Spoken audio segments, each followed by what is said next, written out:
Semangat pagi sahabat MA, ketemu lagi dengan channel Marwan Arfans.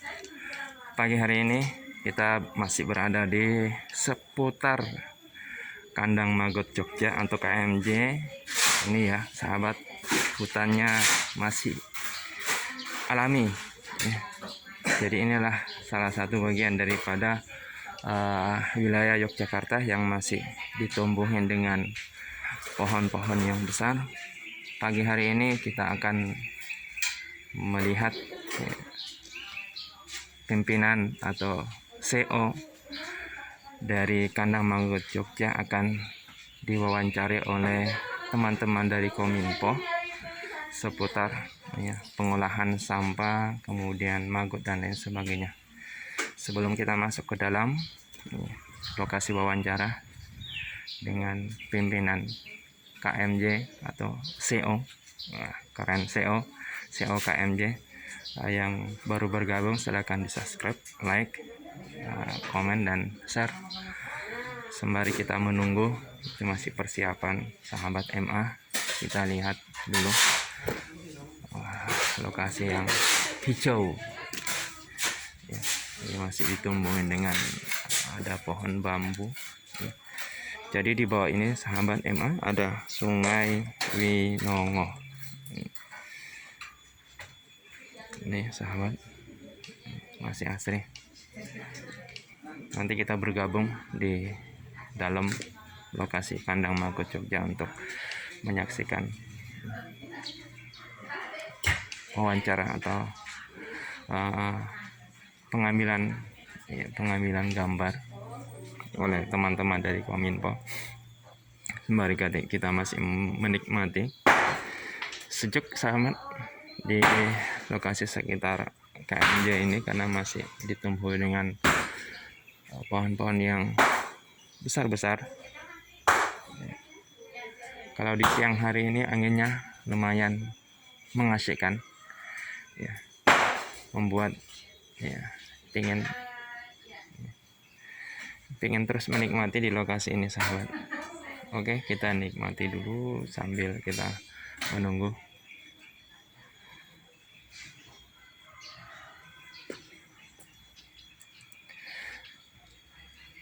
Oke sahabat, kita masuk ke dalam untuk melihat wawancara dari pimpinan atau biasa kami menyebut direktur Kandang Magot Jogja.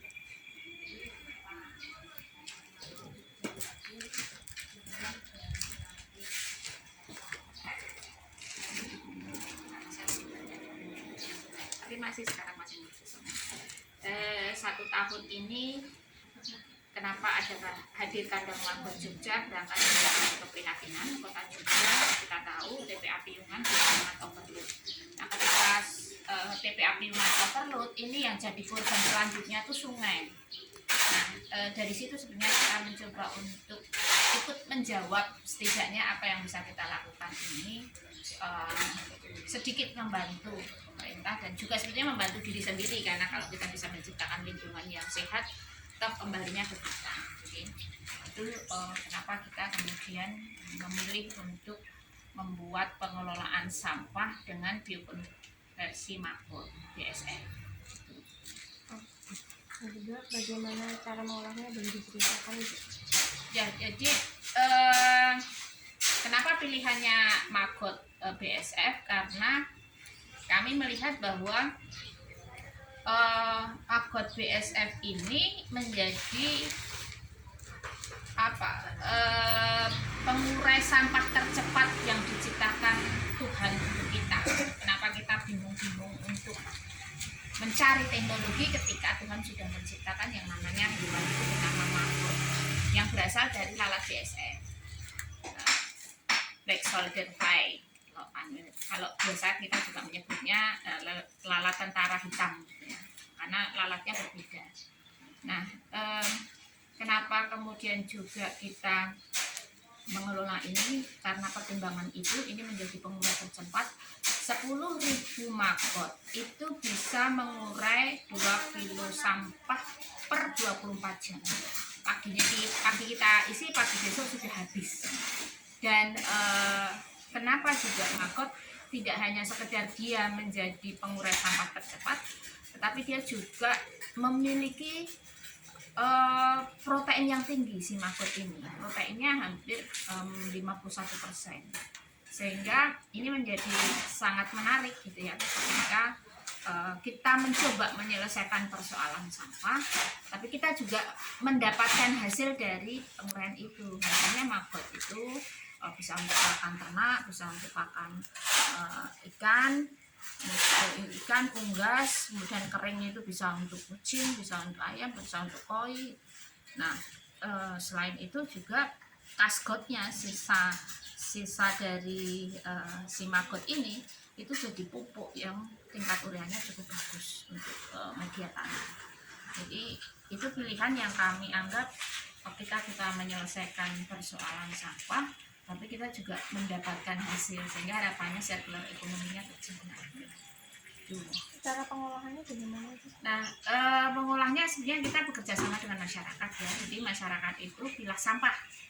Kami juga sudah berkoordinasi dengan kelurahan untuk bagaimana mendorong masyarakatnya untuk melakukan pilah sampah. Warga cukup memilah. Nah, kami menghargai pilah sampah itu. Jadi seperti bank sampah pada umumnya yang setiap ibu-ibu ngumpulin kemudian disetor, ini juga seperti itu sebetulnya. Jadi yang kami dorong ini kayak bank sampah organik gitu. Masyarakat mengumpulkan sampah organiknya kita ambil, kita hargai. 1 kilo itu kita hargai 150. Jadi ini konsep pemberdayaan yang kita coba ciptakan. Tujuannya bukan kita membeli sampah, tetapi mendorong masyarakat untuk mau memilah sampahnya. Sampah anorganik lari ke bank sampah, sampah organiknya lari ke kami. Nah, dari situ kemudian kita ambil setiap 2 hari sekali, kita bawa ke sini, kita giling kalau ada yang memang harus digiling, kalau tidak langsung kita kasih makan ke Magot. Nah, prosesnya dari Magot ini ketika dari kami di sini kan kita menciptakan siklus dari lalat, telur, Magot, pupa, kemudian kembali ke lalat. Tapi kalau sampah itu kemudian kita kasihkan, kita tebar di Magot hanya dalam waktu 18 hari itu sudah siap panen. Nah, nanti mungkin bisa dilihat itu hasil Magotnya seperti apa. Dari situ bisa sudah dijadikan pakan untuk ternak maupun ikan. Jadi bisa juga kita jual kalau misalnya tidak kemudian untuk kita sendiri. Itu sih. Simpel ngolahnya. Pilah sampahmu organik, sampah organik dapur ya, jadi bukan yang sampah organik berarti yang daun-daun kan lari ke kompos, di rumah kan bisa juga itu. Sampah organik dapur yang itu kadangkala kalau sudah 2-3 hari TPS tidak, penggerobak tidak ngambil karena TPA piungan tutup kan jadi bau di mana-mana. Nah, supaya tidak menjadi bau, bawa ke sini. Jadi SOD, sampah olahan dapur yang kita ambil. Jadi bukan organik dalam artian daun-daunan, itu tidak, hanya sampah organik dapur yang kita ambil dan kita berikan ke Magot dan hasilnya ya nanti kita makan. Setiap harinya ada berapa kilo atau ini? Saat ini kemarin kita masih di per hari 200-an kilo SOD karena keterbatasan biopon yang kami punya. Tapi insya Allah ini sedang kita kembangkan, sedang kita coba perbesar, dan ke depan harapannya kita bisa menampung 1 ton per hari dengan hasil perkiraan kami di 200 kilo Magot per hari. Ini kita masih menuju ke sana karena kita masih juga mempersiapkan sarana prasarana untuk bisa menyerap sampah 1 ton per hari. Itu kami masih berproses. Kalau di sini ada beberapa pengelola itu yang... Kalau pengelola saat ini kami timnya di sini sebetulnya ada 8 orang. Tim mikir, tim nyari pemasaran, tim nyari SOD, tapi secara teknis ini baru ada 2 dan per bulan depan tentunya kita mau nambah 2 orang lagi untuk yang teknis ya. Kalau tim di ininya ya kita 8 orang sih. Ya mikir manajemennya, mikir macam-macam. Kalau sampai saat ini manfaat ke warga itu? Sebenarnya kalau ke manfaat yang langsung ke masyarakat. Nah ini mengurai sampah itu tadi. Jadi kalau masyarakat pilah, konsep pemberdayaan yang kita bangun kan, hasil pilah itu kita hargai 150 kilo, 150 rupiah per kilo. Nah itu yang kita gerakkan, sehingga kehadiran Kandang Magot Jogja ini juga manfaat buat masyarakat yang mau pilah sampah organiknya kita ambil, mereka mendapatkan penghargaan atas kerjanya untuk mau melakukan pilah sampah. Kemudian juga lingkungannya menjadi lebih bersih. Sebenarnya kami juga melibatkan masyarakat untuk terlibat di sini ya, terutama yang kader-kader bank sampah, tapi tidak semua ibu-ibu itu bisa pegang magot karena geli, karena jijik dan lain sebagainya, sehingga ya sudah, kalau tidak lakukan pilah sampah saja, biarkan kami yang kelola. Apakah ada ciri-ciri magot yang sehat dan bagaimana, Bu? Ya, sebenarnya siklus magot itu kan cuma 45 hari. Jadi kalau magot yang bagus itu ya sebenarnya sudah ketika, jadi kerentanan mati itu kan sangat sedikit ya. Jadi kalau dari baby magot kemudian ditebar, dari 1 gram itu bisa jadi 2 kilo, itu sudah sangat bagus. Maksimal kan bisa sampai 3 kilo ketika si magot itu mendapat pakan yang bagus. Pakan yang bagus apa ya? SOD itu, sampah olahan dapur. Apapun, sisa nasi, sisa sayur nggak usah dicuci, karena kalau dicuci malah lendir kandungan lemaknya kan hilang. Jadi nggak usah dicuci, itu dikasihkan saja. Kalau bagus kalau kita punya alat rajang ya, karena kan sayur-sayur itu kadang-kala kan kangkung gitu kan batangnya itu. Nah kan kita butuh membantu magot untuk menyerap cepat. Nah supaya bisa menyerap cepat ya dilembutkan, karena si magot nggak punya gigi. Jadi ya kita membantunya dengan melembutkan gitu. Jadi itu mempercepat. Dan sebetulnya kalau warga mau mengelola, ambil baby magot di tempat kita, nanti 2 minggu saja itu sudah bisa dipanen dan dibawa ke sini lagi, nggak apa-apa, kita beli. Jadi kalau masyarakat mau, itu sederhana banget. Kita cuma tebar baby magot, ditaruh di 1 kotak gitu kan, terus tiap hari dikasih makan sisa olahan dapur yang ada di rumah itu dikasihkan. 2 minggu sekali sudah panen. Itu di harga berapa itu? Di kami ini, karena kami jual ke petani itu 6.000 per kilonya. Jadi 6.000, kami sendiri kalau jual secara ecer itu di 7.500. Jadi kalau masyarakat mau jual ke kami ya kami terima itu. Jadi tapi baby magot ngambil dari kita ya, baby magot ngambil dari kita, kemudian mereka bisa membantu mengurai sampah di rumahnya, kemudian hasilnya 2 minggu sekali dijual ke kita. Kalau mereka misalnya punya link untuk jual sendiri monggo, tapi kalau belum, ke kita saja nggak apa-apa, kita akan hasil. Ini kan ada beberapa tempat ya, Bu. Itu ada beda-beda ya, Bu? Enggak, sebetulnya setiap 1 kotak ini kan bisa menampung 10 gram baby, 10 gram telur, dari telur 10 gram, kemudian jadi baby magot. Dari 10 gram itu kan bisa jadi 20-30 kilo. Ya kalau misalnya apes gitu ya, misalnya apes pakannya kurang itu kan bisa jadi 10 kilo. Nah, kalau bagus bisa sampai 1 gram itu bisa jadi 3 kilo. Jadi kalau kenapa kita bikin satu kan memudahkan kita untuk kasih makan dan sebagainya. Ada sebulan produktivitasnya berapa, Bu, katakan Pak? Bisa memproduksi berapa Ini kilo magot? sebenarnya dari yang kita punya ini sebenarnya kami itu bisa per harinya 25 kilo. Per hari 25 kilo kita jual 9 kilo. Permintaan pasar? Permintaan pasar hari ini saja ada permintaan 1 ton. Artinya sangat terbuka sekali, Sangat Bu, terbuka sekali potensinya. Dan ini di kota Jogja masih belum banyak yang bergerak. Di Jawa Barat sudah, bahkan Anies Baswedan sudah mengeluarkan anggaran khusus untuk pengelolaan magot ini. KLHK sebetulnya juga sudah memberikan anggaran secara serius dengan pengelolaan ini, karena manfaatnya luar biasa, tidak hanya sekedar mengurai sampah tapi hasilnya bisa menjadi pakan untuk ikan, untuk ayam, dan hasil dari pakan ini untuk ayam, telurnya kandungan omeganya tinggi.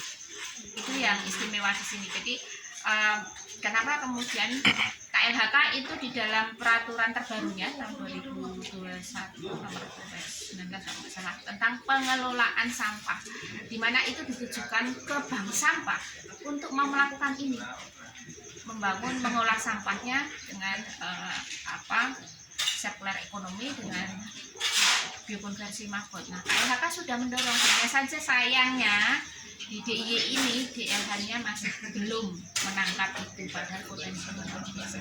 Di tengah kita kondisinya TPA Piungan sudah sangat lemah. Pemasarannya kemana saja, Bu?